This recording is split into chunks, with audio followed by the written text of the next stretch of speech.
Hello, आप सबको को जय मसीह की। आज सुबह की आराधना, भोर की आराधना में हम आपके सामने हैं और परमेश्वर आज हमको फिर क्या देते हैं, हम उस शिक्षा को लेके आते हैं। प्रभु महान है, हमसे प्रेम करते हैं। आज उनकी प्रेम, उनकी दया ये है कि आज फिर हम जीवितों के बीच में पाए गए। तो आइए हम उस परमेश्वर की महिमा को देखें और वो परमेश्वर जो हमसे प्यार करते हैं, जो अपनी सच्चाई को प्रकट करते हैं, आज हमारे लिए क्या लेके आए। तो चलिए वचन में देखते हैं। सबसे पहले हम वचन में देखेंगे नीति वचन, उसका 22वां अध्याय 17 पद। यहाँ लिखा हुआ है, कान लगाकर बुद्धिमानों के वचन सुन और मेरी ज्ञान की बातों की ओर मन लगा। यदि तू उसको अपने मन में रखे और वे सब तेरे मुंह से निकला भी करें तो यह मन भावनी बात होगी।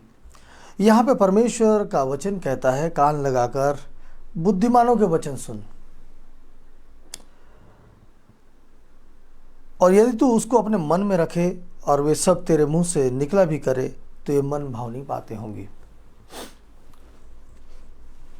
बुद्धिमानों की बातें, बुद्धिमानों की शिक्षा, बुद्धिमानों का ज्ञान, समझदारों का ज्ञान की बातों को मानने के लिए कहा जा रहा है।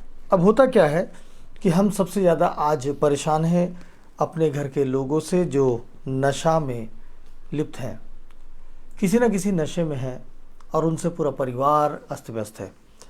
उस नशा के लिए जब मना करने के लिए सिखाया जाता है, अगर हम 21 के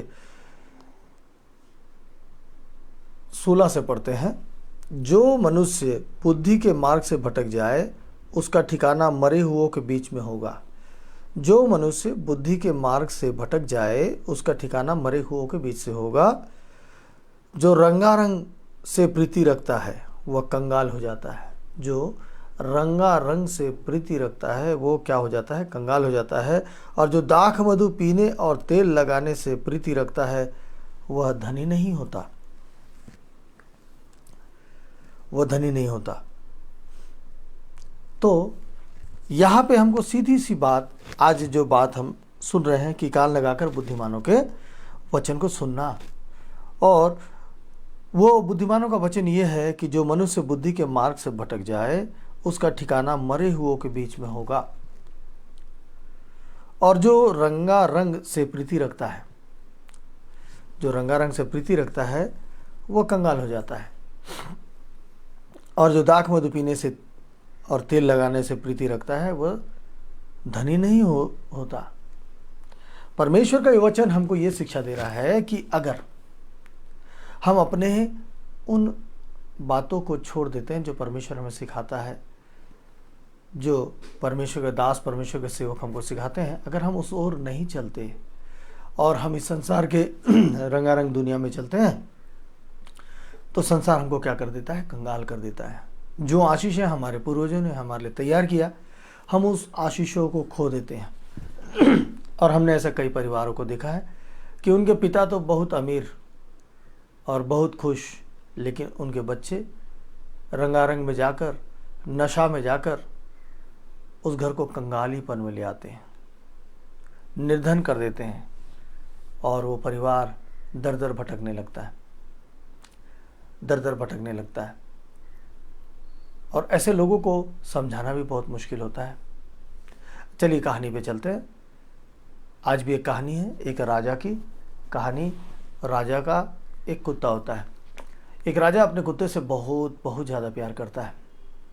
आज भी आप देखेंगे, अगर अपने आसपास देखेंगे तो एक इसका ट्रेंड चला हुआ है और सभी अपने खुशी के लिए उस कुत्तों को पालते हैं।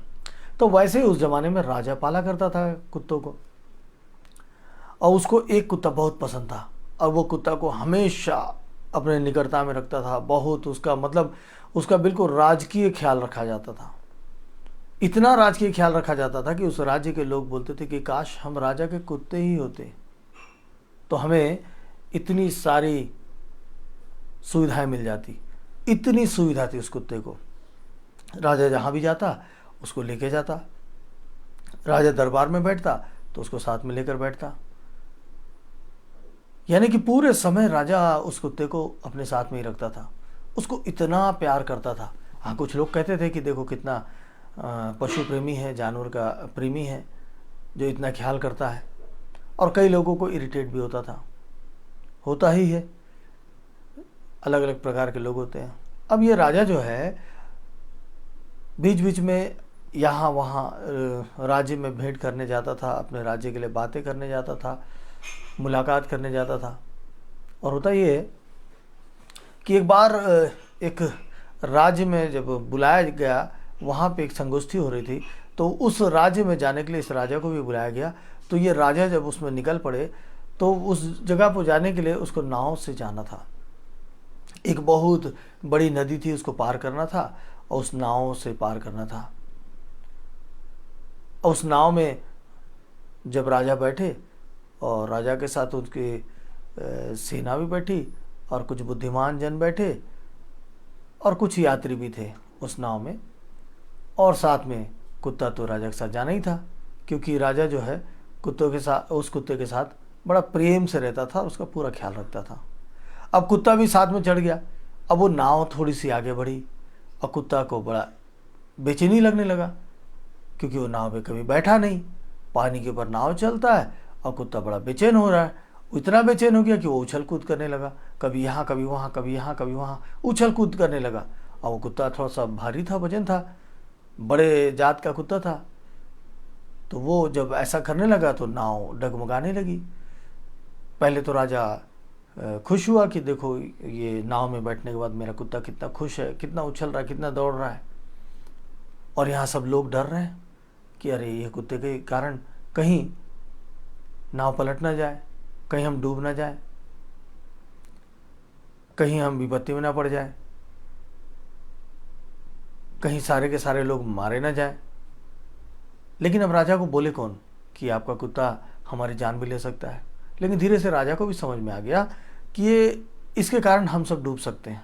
अब जबकि नाव पानी के बीच में पहुंच गई थी, अब ये राजा समझ गया कि अगर मान लो ये ऐसे ही उछल कूद करता रहा, उसको अब मनाने से भी नहीं मान रहा है, क्योंकि उसको तो बेचैनी लग रहा है ना, वो जानवर है, उसको समझ में नहीं आ रहा है वो क्या करे, उसको समझ में नहीं आ रहा है। तो उसके बाद एक व्यक्ति, एक बुद्धिमान हिम्मत करता है, हिम्मत करके उस कुत्ते के लिए राजा से बोलता है कि महाराज क्षमा करें, आपका कुत्ता तो बहुत प्यारा है और बहुत अच्छा है, लेकिन अभी परिस्थिति ऐसी है कि हमें इसके लिए कुछ करना होगा, नहीं तो हम सब का प्राण चला जाएगा, हम सब मारे जा सकते हैं, क्योंकि ये जो जैसा उछल कूद कर रहा है उसमें नाव पलट सकती है। और राजा भी इस बात को समझ रहा था। तो राजा ने बोला ठीक है, आप क्या कर सकते हैं कीजिए। तो ये व्यक्ति ने क्या किया, 2 लोगों को बुलाया, चलो आओ मेरे साथ, और उस कुत्ते को पकड़ कर पानी में फेंक दिया। पानी में फेंका तो राजा तो नाराज हो गए, लेकिन फिर भी देखते हैं कि वो कुत्ता तैर रहा है। वो कुत्ता तैरते हुए क्या हुआ, नाव के पास में अपना एक पंजा लगा लिया और नाव के साथ तैरने लगा। काफ़ी दूर तक तैर रहा है और कुत्ता थकने लगा उस पानी में। उसके बाद वो बुद्धिमान व्यक्ति उस कुत्ते को इन लोगों के साथ मिलके, आओ इसे हम उठाकर नाव में रखते हैं, उठाकर नाव में फिर चढ़ा दिए। और जैसे ही नाव में जैसे ही चढ़ाए तो वो क्या होता है, वो कुत्ता बिल्कुल शांत बैठ जाता है और वो धमा चौकड़ी करना बंद कर देता है, क्योंकि उसको पता चल जाता है कि मैं मृत्यु के गोद में था और मैं मृत्यु से बाहर आ रहा था। अब मैं बच नहीं सकता था, लेकिन मुझे फिर से बचा लिया गया, इसलिए मुझे शांत बैठना है। और वो डर के चुपचाप शांत बैठ गया। वो जानवर जो किसी की भाषा नहीं समझता था, उसकी भाषा जो थी उस भाषा से उसको समझा दिया गया और वो बुद्धिमान की बातें काम आ गई और सारे लोगों का प्राण भी बच गया। और इस प्रकार से वे लोग नदी पार भी हो गए और उस राज्य में चले भी गए। एक अच्छी कहानी थी, लेकिन इस कहानी से हमें सीख भी मिलती है। हमने शुरू में क्या पढ़ा, हमने शुरू में पढ़ा है, कान लगाकर बुद्धिमानों के वचन सुन और मेरी ज्ञान की बातों की ओर मन लगा। यदि तू उसको अपने मन में रखे और वे सब तेरे मुंह से निकला भी करे तो ये मन भावनी बात होगी। अब इस बात को हमने देखा, उस कहानी को भी देखा। अब बात आई कि मैंने बोला कि हम अपने घर के लोगों से परेशान होते हैं जो नशे में हैं, नशा करते हैं और छोड़ने को तैयार नहीं होते। उसके लिए ये वचन हमने पढ़ा कि जो मनुष्य बुद्धि के मार्ग से भटक जाए उसका ठिकाना मरे हुए के बीच में होगा। जो रंगारंग से प्रीति रखता है वह कंगाल हो जाता है, और जो दाख मधु पीने और तेल लगाने से प्रीति रखता है वह धनी नहीं होता। अब ये बात किसी नशे करने वाले को समझाएंगे तो क्या वो मानेगा? क्या वो मानेगा? बहुत मुश्किल है। इसे वो बोलेगा मैं तो जानता हूं, लेकिन मैं ऐसा थोड़ी ना करता हूं, मुझे करना पड़ता है, मुझे लोगों के साथ बैठना पड़ता है, मजबूरी है, मेरे काम है, मेरे ऐसे हैं, मेरे वैसे, कई बहाने हो जाएंगे, कई झूठ हो जाएंगे, क्योंकि उसको वो छोड़ना नहीं है। आप बताएंगे कि आप कंगाल हो रहे हैं, हमारा पूरा परिवार कंगाल हो रहा है, हम रास्ते में आ रहे हैं, छोड़ दो ये सब चीज़ को, तो भी छोड़ना मुश्किल हो जाता है। और वो इंसान क्या करता है? नशा का कई प्रकार है। कोई जुआ का नशे में लत में पड़ा है कि उसको धन कमाना है तो अचानक से आ जाए। रंगारंग का मतलब यही है कि वो रंगारंग जो है संसार की रंगीनियां हैं, जिसको हम देखते हैं, उसे पाने की कोशिश करते हैं, और उसको पाने के लिए हम नाना प्रकार के जुगत में लग जाते हैं। वो जुगत होता है शैतानी जुगत। और ये काम सबसे पहले भी हुआ था, बहुत पहले हुआ था, जिसके बाद संसार में हम बढ़ते चले गए। एक बहुत पुरानी बात है, बाइबल की सबसे महत्वपूर्ण बात है, सबसे बड़ी सच्ची कहानी है, सच्चा किस्सा है कि परमेश्वर ने जब आदम और हवा को बनाया, उसको उस बगीचे में रखा, उस अदन की बगीचे में रखा। उस बगीचे में क्या होता है कि जो परमेश्वर ने बनाया था वहाँ सारे चीज़ थे, और यहोवा परमेश्वर ने जितने भी बनेले पशु बनाए थे उन सब में सर्प जो है धुर था। उसने स्त्री से कहा, क्या सच है कि परमेश्वर ने कहा तुम इस वाटिका के किसी वृक्ष का फल न खाना? अब वो क्या करता है, वो जो सांप है वो प्रश्न पूछता है कि क्या सच बात है कि परमेश्वर जो तुमको इस वाटिका में रखा है, इस पूरे अदन की वाटिका में रखा है, वहां पे कोई ऐसा फल है जिसको परमेश्वर ने खाने को मना किया है? तो स्त्री सर्प से बोलती है, इस वाटिका के वृक्षों के फल हम खा सकते हैं, पर जो वृक्ष वाटिका के बीच में है उसके फल के विषय में परमेश्वर ने कहा है कि न तो तुम उसको खाना और न उसको छूना, नहीं तो मर जाओगे। तब सर्प ने स्त्री से कहा, तुम निश्चय न मरोगे, वरन परमेश्वर आप जानता है कि जिस दिन तुम उसका फल खाओगे उसी दिन तुम्हारी आंखें खुल जाएंगी और तुम भले बुरे का ज्ञान पाकर परमेश्वर के तुल्य हो जाओगे। अतः जब स्त्री ने देखा कि उस वृक्ष का फल खाने के लिए अच्छा और देखने में मनभाऊ और बुद्धि देने के लिए चाहने योग्य भी है, तब उसने उसमें से तोड़कर खाया और अपने पति को भी दिया, और उसने भी खाया। तब उन दोनों की आंखें खुल गई और उनको मालूम हुआ कि वे नंगे हैं, इसलिए उन्होंने अंजीर के पत्ते जोड़ जोड़कर लंगोट बना लिए। ये बात परमेश्वर के साथ रहने वाले, परमेश्वर देख लेते हैं हम लोग। तब यहोवा परमेश्वर जो दिन के ठंडे समय वाटिका में फिरता था का शब्द उनको सुनाई दिया। तब आदम और उसकी पत्नी वाटिका के वृक्षों के बीच यहोवा परमेश्वर से छिप गए। मतलब परमेश्वर रोज ठंडे समय में मिलता था उनसे, रोज बातें करता था, लेकिन उनके बीच में इन लोगों ने तीसरी शख्सियत को मौका दे दिया। तीसरा शख्सियत है शैतान। शैतान ने उस सांप का इस्तेमाल किया, उस सांप के जरिए उस स्त्री से मित्रता किया। अब मित्रता करने के बाद उसने देखा कि ये पूरे वाटिका का फल खाते तो जरूर हैं, मगर एक ऐसा पेड़ है जिसके पास ना ये जाते, ना उसको देखते, ना खाते। तो उस शैतान ने बोला कि परमेश्वर जरूर इसमें कुछ बात तो रखा है, जब इसको मना किया गया है तो कुछ तो ऐसा करना चाहिए। और तब उसने स्त्री को विश्वास में लिया, और विश्वास में लेकर उसने सवाल किया। उसने नहीं बोला कि तोड़ के खा लो, उसने सवाल किया, क्या सही में ऐसा है कि जब तुम इस पूरे बगीचे में घूमते हो तो उसमें का एक ऐसा पेड़ है जिसका परमेश्वर ने तुमको फल खाने को मना किया है?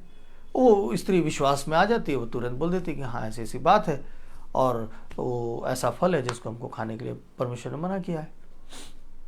अगर हम उसको खाएंगे तो मर जाएंगे। अब मृत्यु तो उस समय आई नहीं थी, मृत्यु तो आई नहीं थी, तो मर जाएंगे।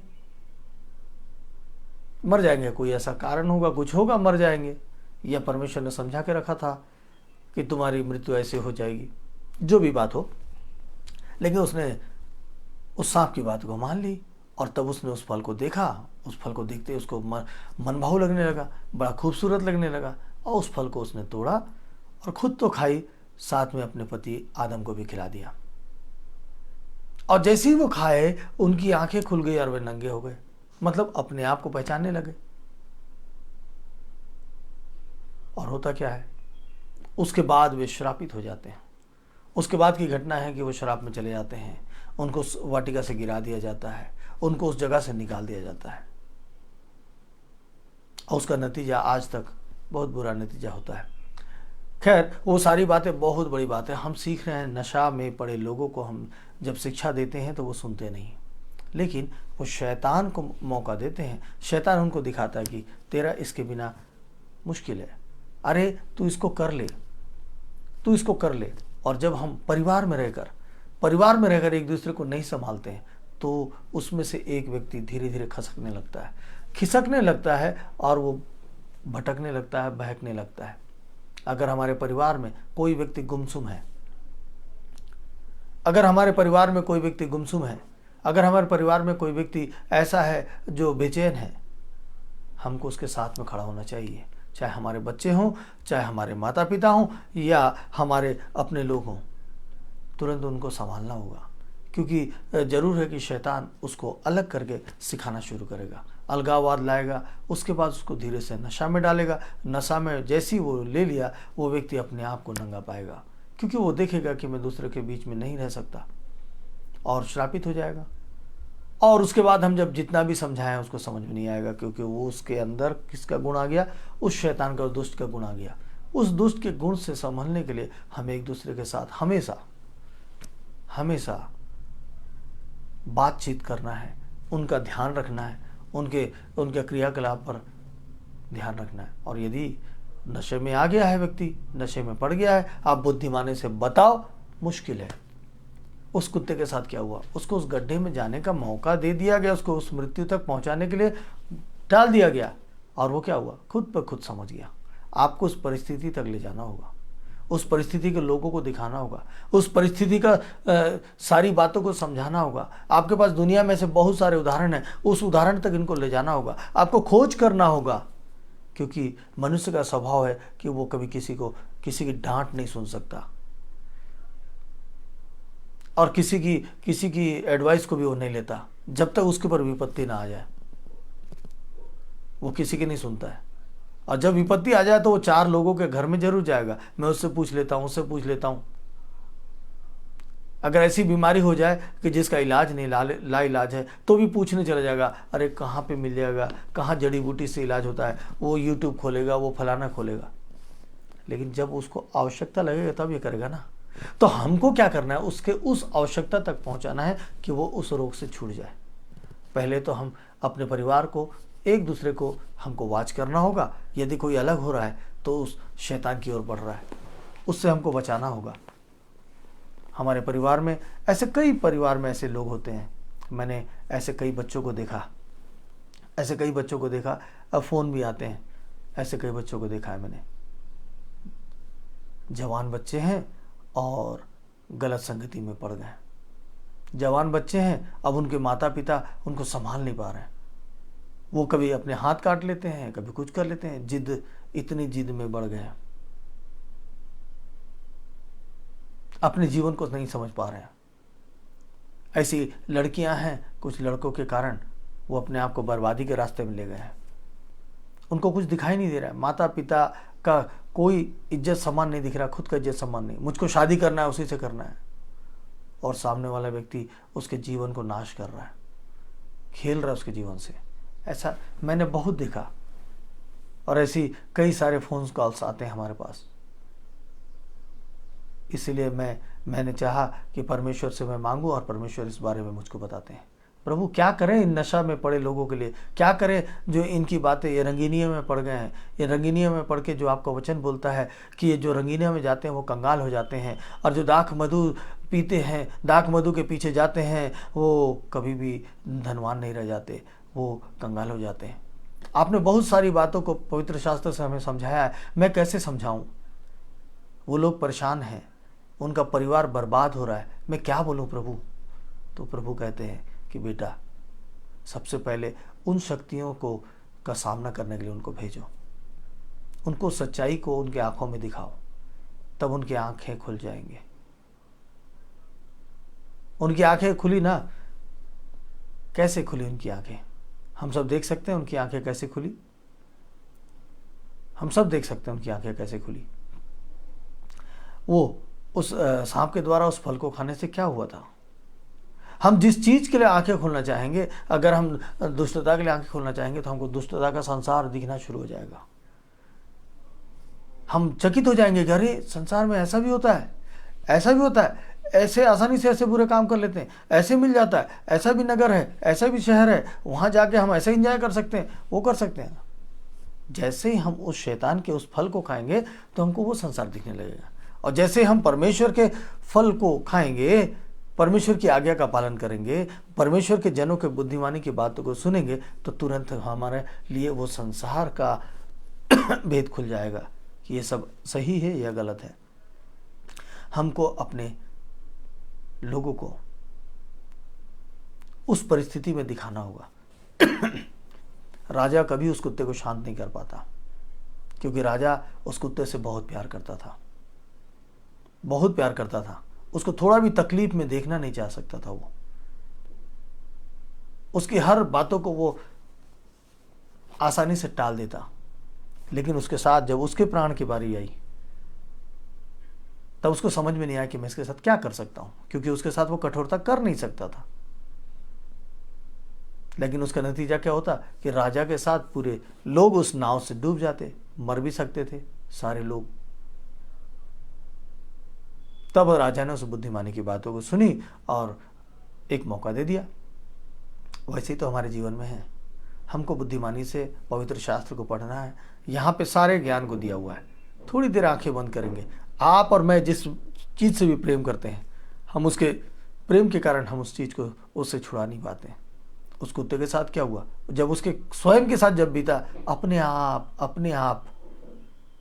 आप वो रास्ते पर आ गया। तो हमको आज शिक्षा मिलती है कि उसके साथ उसकी परिस्थितियों को दिखाना होगा, और उस परिस्थिति को दिखाने के लिए परमेश्वर हमारे साथ खड़ा होगा, उसके दूत हमारे साथ खड़े होंगे। लेकिन कठोरता आएगी, झगड़ा नहीं, लड़ाई नहीं, उससे बात बिगड़ती है। हमको परिस्थिति की ओर ले जाना होगा, और वो परिस्थिति हमको परमेश्वर सिखाते हैं। आप जो आज अपने पति से, अपने बच्चे से, अपनी पत्नी से परेशान हैं इन सब बातों को लेकर, तो उसको उन परिस्थितियों की ओर बढ़ाना पड़ेगा। देखिए, परमेश्वर के सामने हम जब घुटने टेकेंगे, प्रभु हमारे आंखें खोलेगा, और हम फिर इन बातों से लड़ सकते हैं, इन बातों को कर सकते हैं, इन बातों से हम आगे सारी चीज़ों को कर सकते हैं। प्रभु महान है, वो आज जो शिक्षा दी है उस शिक्षा को हम लेकर चलें, देखते हैं उससे हम क्या पा सकते हैं, हमारे घर में शांति कैसे आ सकती है। चलिए प्रार्थना में चले। पवित्र सामर्थी प्यारे प्रभु यीशु मसीह उद्धारकर्ता पिता, आपने हमसे प्रेम किया, और प्रभु आपने ऐसे सारे परिवारों से प्रेम किया जिन परिवारों में पिता नशा से परेशान है, घर टूटा पड़ा है, बिखरा पड़ा है, कंगाल पड़ा है। आपने आशीषों से भरा तो है, लेकिन पिता परमेश्वर वो परिवार बर्बाद हो रहा है। अब ये लोग जो नशा में पड़ गए हैं, जो शैतान की संगति में पड़ गए हैं, उस बातों को सुनने को तैयार ही नहीं, उन बातों को सुनने के लिए तैयार ही नहीं प्रभु।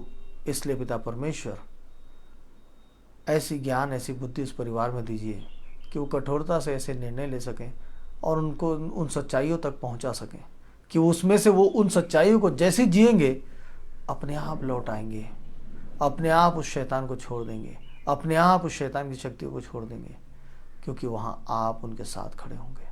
उस परिवार के साथ आप खड़े हैं प्रभु।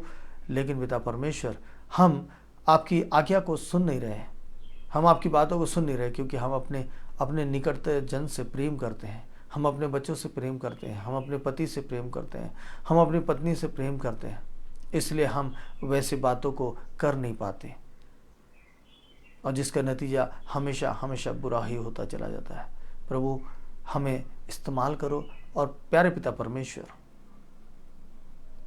उस रास्ते को दिखाना पिता, जिस रास्ते में जाकर हर परिवार आज़ाद हो जाए, नशे से मुक्त हो जाए, चाहे वो कितना गहरा नशा क्यों ना हो प्रभु, क्योंकि हम जानते हैं कि शरीर को नशा पसंद नहीं। शरीर के अंदर बैठा दुष्ट आत्मा, दुष्ट अशुद्ध आत्मा, वो इस शरीर का इस्तेमाल करता है और उन नशों को वो स्वयं लेता है इस शरीर का इस्तेमाल करके, और इस शरीर को गड्ढे में डालता है, बर्बादी में डालता है। प्रभु आज जितने इस वचन को सुन रहे हैं और जितने आगे भी सुनेंगे पिता परमेश्वर, जब भी सुनेंगे प्रभु जी, मेरे पिता परमेश्वर उनके परिवार में, उनके जीवन में काम कीजिएगा। प्रभु आप हमारे संग हैं, साथ हैं। आपने आज हमें बहुत सारी शिक्षाओं को दी, आपको धन्यवाद देते हैं। आपके पवित्र मीठे नाम से मांगते हैं, आमीन आमीन। तो आज हमने शिक्षा तो पाई है। नशा सिर्फ शराब का नहीं होता, नशा बहुत सारी चीज़ों का होता है। सबसे पहले हम अपने आप को देखें कि हम किस नशे में हैं। यहाँ रंगीनिया लिखा है बाइबल में, रंगीनिया में सारी चीज़ें आ जाती है, सारी चीज़ें आ जाती है जिस बातों का आप सोच रखते हैं। रंगीनिया इस संसार का ईश्वर है जो आपको वैभव में, रंगीन में दिखाता है और वो आपको उस गड्ढे में ले जाना चाहता है। तो इसलिए आज सबसे पहले तो आप आंखें बंद कीजिए, आंखें बंद करके सोचिए कि मैं किस रंगीनियों के पीछे दौड़ रहा हूँ या दौड़ रही हूँ। तो वो रंगीनियाँ हमको दिख जाएंगी और तब हम उससे छूटने का प्रयास करेंगे। और यदि हम परेशान हैं कि हमसे छूटता नहीं, या हमारे लोग जिनको हम छुड़ाना चाहते हैं वो हमारी बात सुनता नहीं, तो आज के वचन के पर ध्यान दीजिए। एक बार नहीं 2 बार सुनिए। इस वचन के अंदर ऐसी बातें हैं, परमेश्वर ने ऐसी बातें की है कि हम उस बात को समझ जाएंगे कि हमको करना क्या है, और परमेश्वर समझाएंगे आपको कि आपको करना क्या है। और वो परमेश्वर साक्षात आपसे बातें करेंगे, आपको शिक्षा देंगे। और परमेश्वर ने आज ये वचन इसलिए दिया है क्योंकि कई परिवार बचाया जाए। तो प्रभु आप सबको आशीष दे। आज फिर समय काफ़ी हो गया है, हम आपसे इजाज़त चाहते हैं। फिर कल मिलेंगे एक अच्छी नए कहानी के साथ, परमेश्वर के नए वचन के साथ। आप सबको जय मसीह की।